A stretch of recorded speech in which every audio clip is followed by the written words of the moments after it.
আপনারা জানেন যে বর্তমান সরকার মাদকের বিরুদ্ধে জিরো টলারেন্স ঘোষণা করেছে।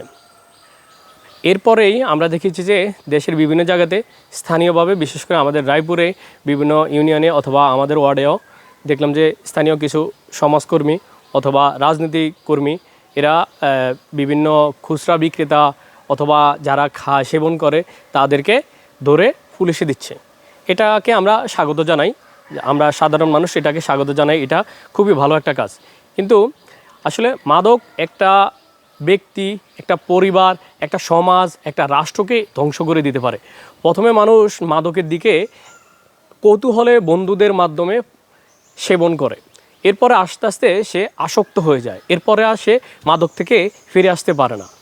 মাদকের টাকা জোগাড় করতে গিয়ে অনেকেই চুরি, ডাকাতি, অনেক রকম অপরাধের সাথে জড়িয়ে গেছে এবং এটাই মাদকের প্রভাবে হয়ে যায়।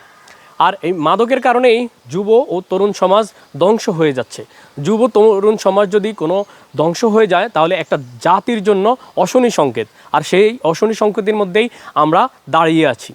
আমাদের বর্তমান সরকার যে মাদকের বিরুদ্ধে জিরো টলারেন্স ঘোষণা করেছে, এটা যদি সত্যি সত্যি ভালোভাবে কাজ করে, আমাদের যে আইন শৃঙ্খলা বাহিনী আছে এবং আমাদের রাজনৈতিক ব্যক্তিবর্গ আছে, রাজনৈতিক নেতাকর্মীরা আছে এবং সমাজকর্মীরা আছে, সাধারণ সচেতন মানুষ আছে, সবাই যদি মূলত যেখান থেকেই চোরা কারবারিরা মাদক নিয়ে আসে এবং যারা বহন করে, যারা বিক্রি করে, যারা এটার সাথে সংশ্লিষ্টভাবে জড়িত, অনেকে আছে ইনভেস্ট করে, তারা ধরাছোঁয়ার বাইরে থাকে, সবাইকে যদি আইনের আওতা এনে শাস্তি না দেওয়া যায় তাহলে কিন্তু এই যে জিরো টলারেন্স এটা সফল হবে না।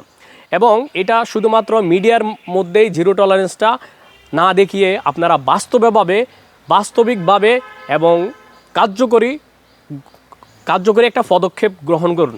এবং আমাদের দেশে যে আইন আছে, আইনের বিভিন্ন ফাঁকফোকরের কারণে মাদক নিয়ে ধরা খাওয়ার পরেও তারা আবার ঘুরে ফিরে কয়েকদিন পরে থানা থেকে অথবা জেল থেকে এসে আবারও সে আগের অপরাধে জড়িয়ে যায়। তো আমরা বাংলাদেশ সরকারের যারা বর্তমানে সরকারের প্রতিনিধিত্ব করছেন, আমরা আপনাদের কাছে বলবো আপনারা মাদকের ব্যাপারে জিরো টলারেন্স প্রথম থেকে শেষ ধাপ পর্যন্ত খুব ভালোভাবে কাজ করুন, তাহলেই এর সুফল পাবেন। আর না হয় আগের মতোই যেই সেই হয়ে যাবে। তো ধন্যবাদ সবাইকে, যে যেখানে আছেন সবাই সচেতন থাকুন। আসসালামু আলাইকুম।